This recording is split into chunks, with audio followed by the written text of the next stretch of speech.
नमस्कार विद्यार्थियों, मैं Vikas Kumar DCC Drona coaching class में आपका एक बार पुनः स्वागत करता हूं। ये हमारी दूसरे अध्याय पर दूसरी कक्षा है। दूसरे अध्याय यानी वर्ण विचार पर हम एक कक्षा पूर्ण कर चुके हैं, जिसमें हमने व्याकरण की परिभाषा और व्याकरण के प्रकारों का अध्ययन किया था। तो वहां हमने एक चीज इस क्लास के लिए छोड़ी थी, वो थी वर्णों की संख्या। तो हम प्रारंभ करते हैं। वर्णों की संख्या कितने प्रकार से प्रश्न पूछे जाते हैं, किस प्रकार होगी आदि गहन बातों पर हम चर्चा करेंगे। तो मैं प्रारंभ कर रहा हूं वर्णों की संख्या।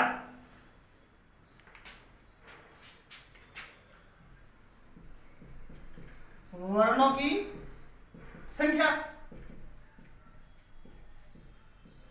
अब वर्णों की संख्या है तो सबसे पहले प्रश्न पूछा जाता है, वो पूछा जाता है मूल स्वर।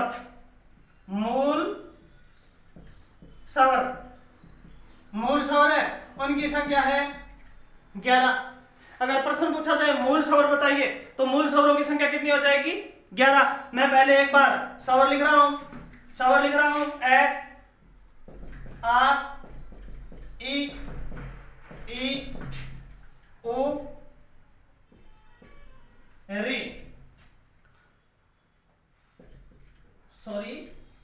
बड़ा उ, उसके बाद री, ए, आई, ओ, औ, अं और अ। अब आपको दिखाई दे रहा है संख्या है इनकी 13। 1 2 3 4 5 6 7 8 9 10 और 3 13। लेकिन मूल आपको बताने हैं, मूल स्वर बताने आपको 11। उसके बाद मूल व्यंजन। तो मूल व्यंजन है कैसे लेकर मैं तक 25। कैसे लेकर मैं तक है 25। उसके बाद ये रहे 4 और 25 और 4 29। उसके बाद से है 29 और 4 33। 29 और 4 33। अगर मूल व्यंजन पूछे जाए आपसे तो कितने हो जाएंगे? 33। और अब पूछ लिया जाए आपसे मूल वर्णों की संख्या बताइए। मूल वर्ण तो 11 स्वर वर्ण है और 33 व्यंजन वर्ण है। तो मूल वर्णों की संख्या कितनी हो जाएगी आपकी? 44। 3 प्रश्न तो ये मूल वाले याद रखना। मूल स्वर 11 क्यों हटाए गए हैं, सारी चर्चाएं करेंगे हम। हाँ, मूल स्वर पूछे तो मूल नाम याद रखना। मूल स्वर 11, मूल व्यंजन 33 और मूल वर्ण 44। ये होगी मूल की बात। अब अगर हमें पूछ लिया जाए कुल स्वर पूछ लिया जाए, कुल स्वर, कुल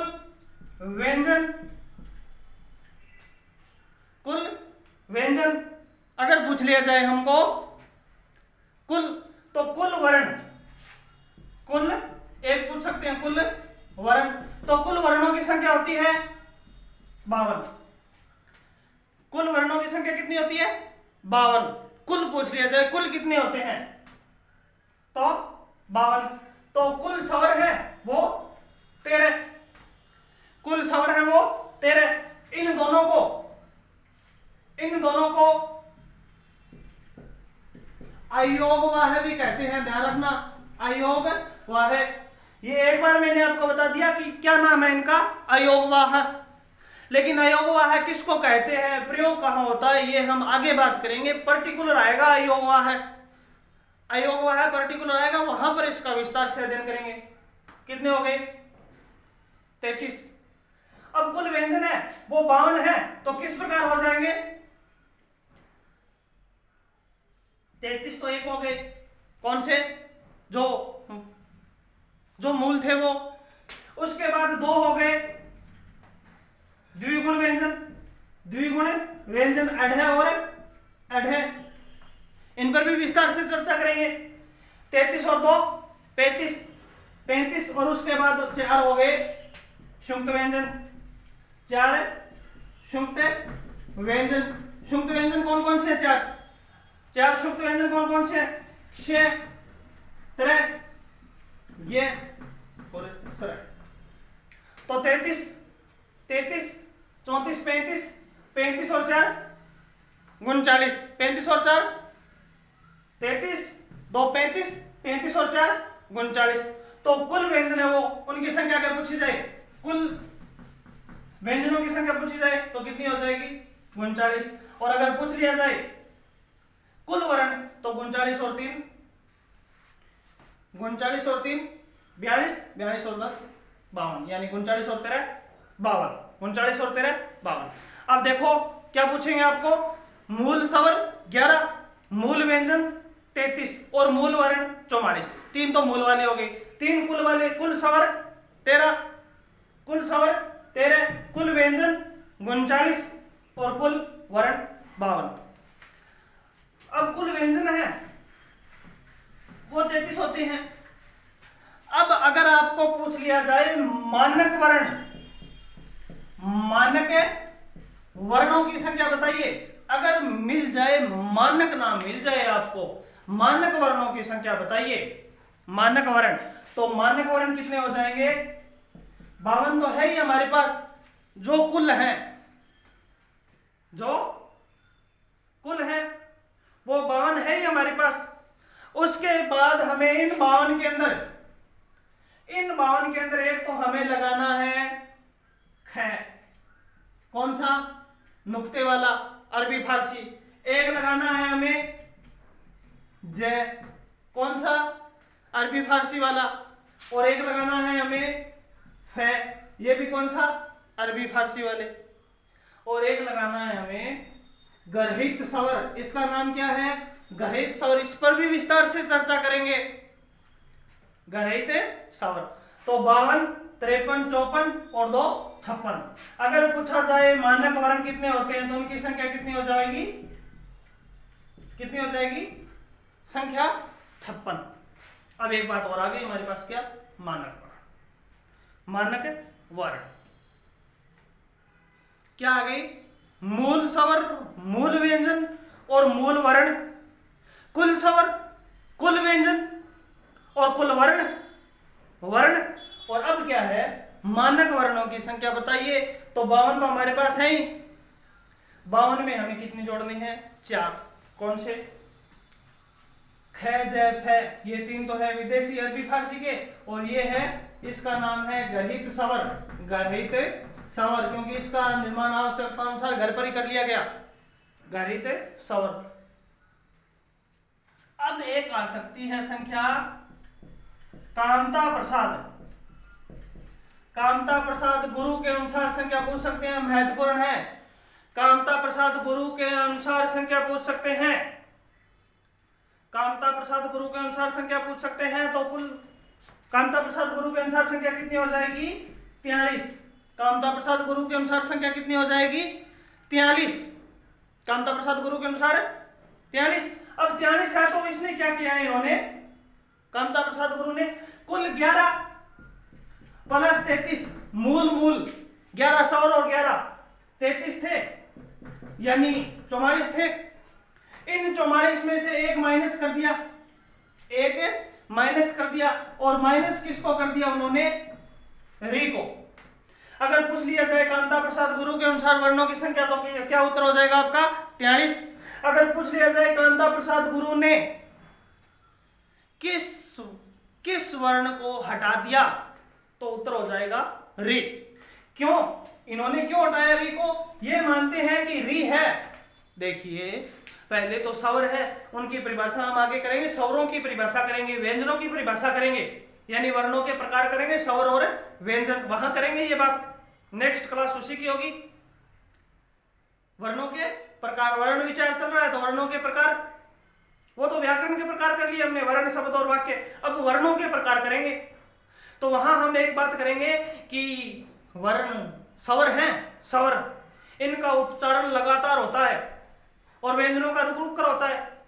व्यंजन बोलेंगे तो क, ख, ग रुक रुक कर करेंगे, और स्वर बोलेंगे तो ए, आ, ई लगातार करेंगे। तो री का प्रयोग हम लगातार करेंगे ना, री ई, तो किसकी ध्वनि देने लग जाएगी? ये छोटी ई की ध्वनि देने लग जाएगी। किसकी ध्वनि देगी? छोटी ई की, हर्षु ई की, हर्षु ई की ध्वनि उत्पन्न करेगी।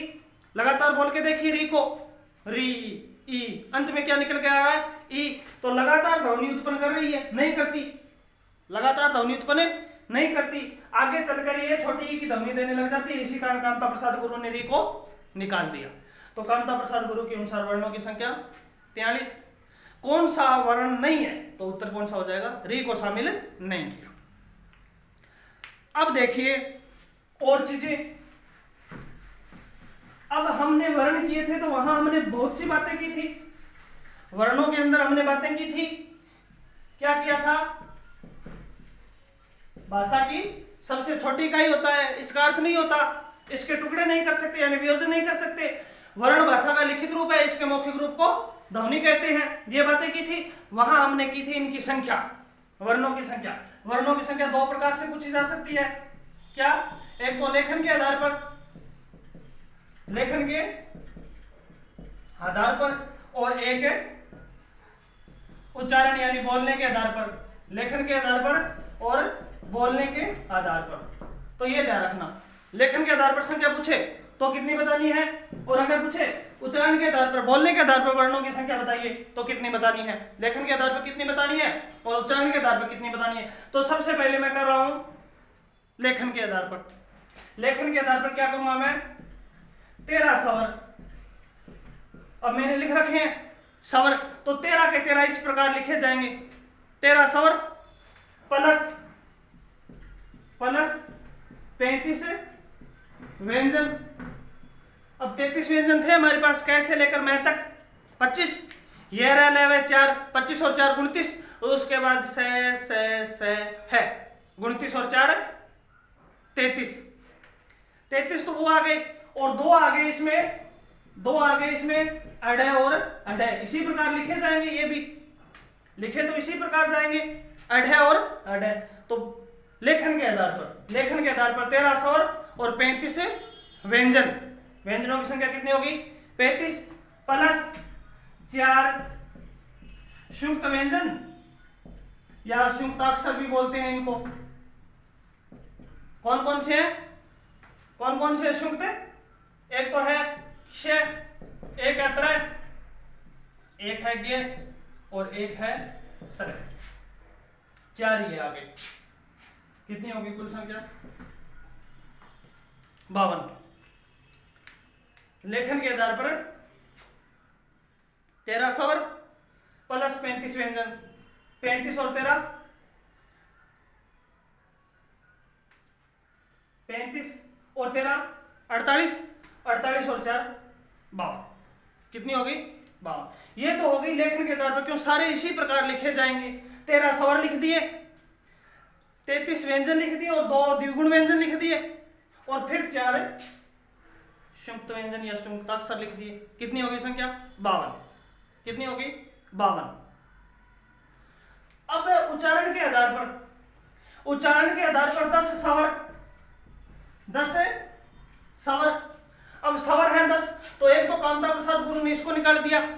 उच्चारण है मतलब बोलने के आधार पर, तो हम इसको बोल चुके, यहां पर इसको बोल चुके, इस 10 में आ गई ये, तो इसको निकालना है, और 2 इनको निकालना है। 2 इसका उच्चारण है वो है के समान होता है, इसका पंचम वर्ण अंग है, ये अण है, न के स्थान पर होता है, तो इनको निकाल चुके। तो 10 स्वर, 10 स्वर प्लस 35 व्यंजन बराबर 45। अगर उच्चारण के आधार पर वर्णों की संख्या पूछे तो कितनी हो जाएगी? 45। उच्चारण के आधार पर वर्णों की संख्या पूछे तो कितनी हो जाएगी? 45। अब इन चारों को भी निकालना है। भी ये 13 में से 3 कम कर दिए, 1 2 और 3 कम कर दिए। कारण क्या है? इसका उच्चारण तो रे प्लस इस प्रकार होने लग गया है, रे प्लस ई। तो रे को हम यहाँ काउंट कर चुके और ई को यहाँ काउंट कर चुके, तो दोबारा काउंट करने की, दोबारा गिनने की आवश्यकता नहीं है। तो 13 में से कितने कम कर दिए? 3, 10। ये 35 के 35 आ गए और इन चारों को कम कर दिया। क्यों कम कर दिया? एक तो क्षय को, एक तरह को, एक ज्ञ को और एक सरह को। इसकी उत्पत्ति हुई है क प्लस स। ये बना है तय प्लस र। इन पर भी विस्तार से चर्चा करेंगे। ये बना है जय प्लस इ और ये बना है स प्लस र। ये इस प्रकार बने हैं। तो अब हम इनको निकाल रहे हैं किसके आधार पर? उच्चारण के आधार पर। लेखन के आधार पर तो नहीं निकाले, क्योंकि लिखे तो इस प्रकार ही जाएंगे, लिखे तो इस प्रकार ही जाएंगे। लेकिन उच्चारण के आधार पर इन चारों को निकालना है। क्यों निकालना है? कि हमें क और स है, इनका उच्चारण इन 35 में कर चुके, तो दोबारा करने की आवश्यकता नहीं है। एक बार उच्चारण कर चुके, 35 में आ गए, क 35 में आ गया और स भी 35 में आ गया, तो इसको हटा दिया। फिर तय और र भी 35 में आ गए, तो इसको हटा दिया। फिर जय और ये हैं, ये भी 35 में आ गए, इसको हटा दिया। फिर स और र भी 35 में आ गए, तो इसको भी हटा दिया। क्यों? एक बार उच्चारण इनका इन 35 व्यंजनों के अंदर एक बार उच्चारण हो चुका है, तो दोबारा उच्चारण नहीं करना है। तो क्या? उच्चारण के आधार पर संख्या 45। उच्चारण के आधार पर संख्या 45। अब मैं इस सारणी को एक साथ बना देता हूं। एक साथ इस सारणी को बना देता हूं मैं। किस प्रकार बनाएंगे? किस प्रकार बनाएंगे? देखिए, पहले लिख रहा हूं मैं मूल स्वर 11। फिर लिख रहा हूं मैं मूल व्यंजन कितने? 33। फिर लिख रहा हूं मैं मूल वर्ण 11 और 33 से 44। ये तो मूल वाले आ गए। अगर प्रश्न पूछा जाए मूल स्वर बताइए तो सही उत्तर हो जाएगा 11। अगर प्रश्न पूछा जाए मूल व्यंजन बताइए तो सही उत्तर हो जाएगा 33। और अगर मूल वर्ण पूछे जाए तो वर्ण दो प्रकार के होते हैं, स्वर और व्यंजन, 11 और 33 से 44। ये हो गई बात। अब पूछा जाए कुल स्वर तो 13। अगर पूछा जाए कुल व्यंजन तो कितने हो जाएंगे? 52 करने हमें, तो 13 आ गए, तो क्या हो जाएंगे? 35। 33 तो हो जाएंगे, 33 तो हो जाएंगे ये वाले मूल दो। फिर द्विगुण व्यंजन 18 और 18, 33 और 2 35। और फिर 4 शुक्त व्यंजन या शुक्ताक्षर तो 39। कुल व्यंजन 39। और अगर पूछ लिया जाए कुल वर्ण तो सही उत्तर हो जाएगा 39 और 13 52। अगर पूछ लिया जाए मानक वर्ण तो 52 में हमें 4 और जोड़नी है। कौन कौन से? ख, ज, फ, जिनके नीचे नुक्ता लगाओ, और एक डॉक्टर वाला ओ बोलते हैं जिसको, गरहित स्वर, तो मानक 56। अगर पूछ लिया जाए कामता प्रसाद के अनुसार वर्णों की संख्या, वर्ण कितने होते हैं, तो सही उत्तर हो जाएगा आपका 43। सही उत्तर क्या हो जाएगा आपका? 43। कामता प्रसाद के अनुसार वर्ण कितने हो जाएंगे? 43। उसके बाद इतनी बातें आ गई। अब उसके बाद प्रश्न आपको पूछ सकते हैं लेखन के आधार पर वर्ण। लेखन के आधार पर वर्ण पूछे तो क्या बताने आपको? लेखन के आधार पर 13 स्वर प्लस 35 व्यंजन प्लस 35 व्यंजन प्लस 4 संयुक्ताक्षर बराबर है 52। ये वाला आंकड़ा, कुल वाला आंकड़ा यही किया है हमने। इन 52 में यही किया है। 13 तो कर दिए हमने स्वर, 35 कर दिए व्यंजन और 4 कर दिए संयुक्त व्यंजन। इनको 39 एक जगह कर दिया, यहां अलग अलग कर दिया, बात तो वही है लेखन के आधार पर। और अगर पूछ लिया जाए आपको उच्चारण के आधार पर अगर आपको पूछ लिया जाए उच्चारण के आधार पर वर्णों की संख्या बताइए, उच्चारण के आधार पर वर्ण बताइए, तो सही उत्तर हो जाएगा आपका 10 स्वर प्लस 35 व्यंजन बराबर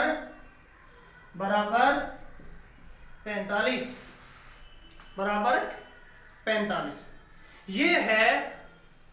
ये है आपके वर्णों से संबंधित सभी प्रकार की समस्याओं का समाधान। वर्णों से संबंधित सभी प्रकार की समस्याओं का समाधान। कहीं पर कुछ दे रखा है, कहीं पर कुछ दे रहा है, लेकिन यकीन मानिए ये 100% 100% शुद्ध है। तो कंफ्यूज होने की आवश्यकता नहीं है, इतने प्रकार से पूछ सकते हैं। और सभी प्रश्नों के जो प्रतियोगी परीक्षाओं में पूछे जाते हैं, सभी प्रश्नों के उत्तर आपके सामने आ गए। अगर स्क्रीनशॉट लेना चाहो आप तो लीजिए।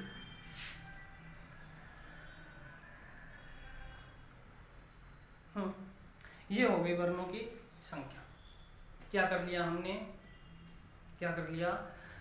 व्याकरण है उसकी शाब्दिक उत्पत्ति कर ली। वी प्लस आ प्लस करण से बना है। भाषा को शुद्ध रूप से बोलना लिखने पढ़ने वाला शास्त्र है। 3 प्रकार के होते हैं, वर्ण होते हैं, शब्द होते हैं और वाक्य होता है। उसके बाद हमने कर लिए वर्णों की संख्या। सबसे छोटी इकाई कर ली, अर्थ के आधार पर कौन सी होती है, सीधा ही पूछा जाए छोटी इकाई कौन सी होती है, तो सारी बातें कर ली हम वर्णों की संख्या। नेक्स्ट क्लास में हम वर्णों के प्रकार करेंगे, स्वर और व्यंजन। स्वरों की परिभाषा करेंगे, फिर व्यंजनों की परिभाषा करेंगे, स्वरों का विभाजन करेंगे, कितने प्रकार से बांटा गया है स्वरों को, व्यंजनों को कितने प्रकार से बांटा गया है, आदि बातें हैं हम नेक्स्ट क्लास में करेंगे। तब तक के लिए सभी विद्यार्थियों को जय हिंद, जय श्री राम।